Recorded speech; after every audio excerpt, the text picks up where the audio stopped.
वनवास के समय की बात है। श्री राम, माता सीता और लक्ष्मण गहन अरण्य में विचरण कर रहे थे। दोपहर का समय था, सूर्य अपने प्रचंड रूप में था और चारों ओर नीरवता फैली हुई थी। लंबा चलने के कारण माता सीता को प्यास लग गई। श्री राम ने भी प्यास महसूस की और उन्होंने चारों ओर दृष्टि दौड़ाई, परंतु दूर दूर तक केवल वृक्ष, लताएं और पथरीली भूमि ही दिखाई दी। कहीं भी जल का कोई स्रोत दृष्टिगोचर नहीं हो रहा था।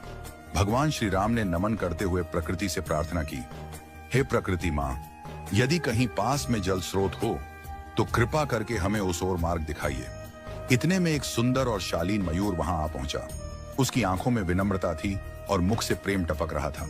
उसने नतमस्तक होकर श्री राम से कहा, प्रभु, यहां से कुछ दूर एक जलाशय है। यदि आप आज्ञा दें तो मैं मार्गदर्शक बनकर आपको वहां तक ले चलूं।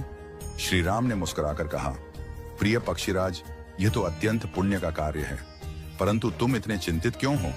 मयूर ने धीरे से उत्तर दिया, प्रभु, मैं उड़ता हुआ जाऊंगा और आप पृथ्वी पर चलेंगे। ऐसे में आपको रास्ता समझाने के लिए मुझे हर थोड़ी दूरी पर अपना एक एक पंख बिखेरना होगा। श्री राम ने गंभीर स्वर में पूछा, परंतु इसमें चिंता की क्या बात है? मयूर की आंखें भर आईं। वह बोला, प्रभु, यह सामान्य बात नहीं है। मोर केवल विशेष ऋतु में और प्राकृतिक प्रक्रिया से ही अपने पंख गिराते हैं।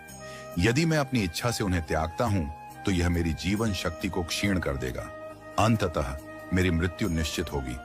यह सुनकर श्री राम की आंखें नम हो गईं। फिर भी जल के बिना माता सीता की पीड़ा देखकर उन्होंने मयूर की सहायता स्वीकार कर ली। मयूर उड़ता गया और एक एक कर अपने सुंदर पंख गिराता गया। श्री राम, लक्ष्मण और सीता उन्हीं पंखों के सहारे मार्ग तय करते हुए आगे बढ़ते रहे। जब वे जलाशय तक पहुंचे तब मयूर थककर भूमि पर गिर पड़ा। उसकी श्वासें मंद पड़ने लगी थी। जीवन का अंतिम क्षण आ पहुंचा था।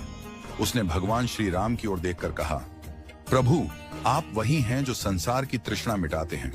आज मुझे इस पुण्य का सौभाग्य मिला कि मैंने आपकी तृष्णा मिटाने में योगदान दिया। मेरा जीवन धन्य हो गया। अब कोई भी इच्छा शेष नहीं है। श्री राम उसके समीप आए, उसके मस्तक पर करुणा से हाथ रखा और बोले, प्रिय मयूर, तुमने जो त्याग किया है वह केवल जल नहीं बल्कि प्रेम और समर्पण की गाथा है। मैं वचन देता हूं कि अगले जन्म में जब मैं कृष्ण के रूप में अवतरित होऊंगा तब तुम्हारे इस उपकार को नहीं भूलूंगा। मैं तुम्हारे पंख को अपने सिर पर धारण करूंगा ताकि यह संसार सदा तुम्हारे त्याग को याद रखे। कहते हैं कि जब भगवान विष्णु ने द्वापर युग में श्री कृष्ण रूप में अवतार लिया तब उन्होंने मस्तक पर सदैव मोर पंख धारण किया। वह पंख कोई साधारण आभूषण नहीं था, वह एक आनंद की पूर्ति थी।